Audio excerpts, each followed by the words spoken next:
Lumière sur l'Arc en Vadrouille, un nouvel événement artistique en Saône-et-Loire dont le coup d'envoi sera donné le 3 novembre. L'Arc, scène nationale au Creusot, fait le mur et part en vadrouille dans les villes et villages de la communauté urbaine Creusot-Monceau avec une échappée jusqu'à Étang-sur-Arroux. On découvre son itinéraire avec Quentin Carissimo Bertolas, secrétaire général de l'Arc. Bonjour.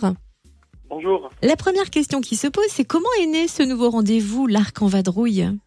Alors ce rendez-vous, il est né de notre envie ici à la scène nationale du Creusot d'aller à la rencontre des habitants du territoire, accompagnés des artistes. Alors les artistes, on en invite toute l'année dans les murs de l'Arc, mais là, pendant 15 jours en novembre, il s'agit de proposer à ces artistes de s'installer dans les villages et communes de la communauté urbaine Creusot-Monceau.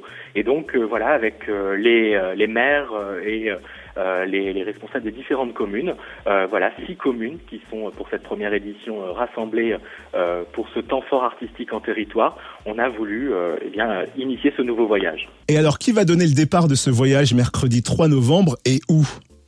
Alors, on va commencer ce voyage sous un petit chapiteau. On dit que c'est peut-être le plus petit théâtre du monde. Et c'est la compagnie Attention Fragile de Gilles Caillot qui nous accompagne pour un spectacle assez insolite qui mêle cirque et chant lyrique, puisque c'est l'opéra de Bizet, Carmen, qui, dans ce spectacle Je suis Carmen, nous est servi par une machiniste, donc qui grimpe le long d'un machinois, et une chanteuse. Et le week-end du 6 et 7 novembre sera dédié au jeune public avec le spectacle Renversante. À découvrir où et quels sont ses ingrédients ?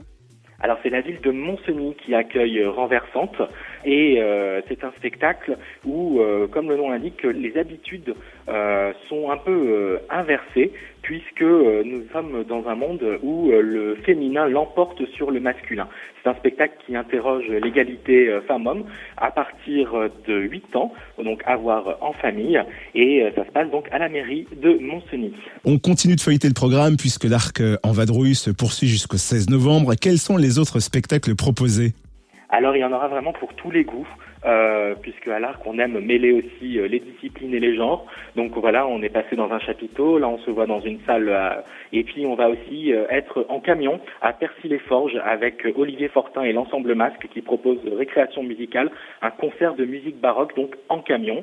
Et puis on continue du côté de Étang-sur-Arroux, là avec la compagnie de Saône-et-Loire Cipango qui nous propose un dîner en 4 actes. Et puis on termine le parcours au Creusot avec Ulysse Odyssée philosophique en piscine. Ce sera bien au Creusot, mais ce n'est pas à l'Arc, ce sera à l'Escale. On continue le hors-les-murs. Et alors là, c'est l'Odyssée d'Homère racontée par 2 comédiens dans une piscine à boudin.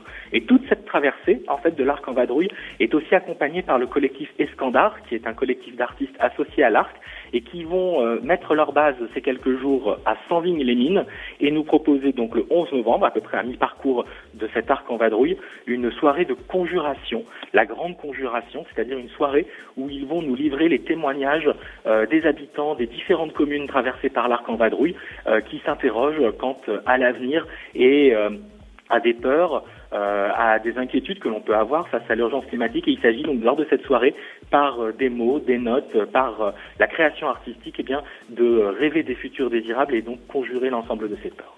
Et où retrouver le programme complet de l'Arc en Vadrouille ? Alors sur le site internet l'arcscenenationale.fr. Merci Quentin Carissimo Bertolas, secrétaire général de l'Arc, scène nationale au Creusot. Merci à vous.